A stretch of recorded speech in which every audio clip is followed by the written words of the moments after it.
मित्रांनो, आपल्या सर्वांना माहितीच आहे की या परवाच्या विधान परिषद निवडणुकीच्या वेळेला काँग्रेसचे 7 आमदार फुटले आणि त्या 7 आमदारांनी क्रॉस वोटिंग केल्यामुळेच जयंत पाटील यांचा पराभव झाला आणि महायुतीचे 9 उमेदवार निवडून आले।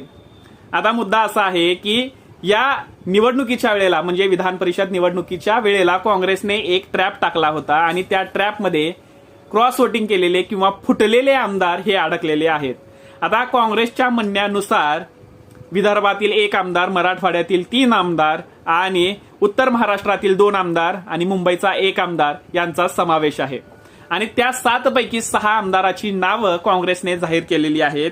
त्यातील पहिलं नाव आहे जिशान सिद्दकी, दुसरं सुलभा खोडके, हिरामन खोसकर, शिरीष चौधरी, मोहन हंबिर्डे आणि जितेश अंतापूरकर।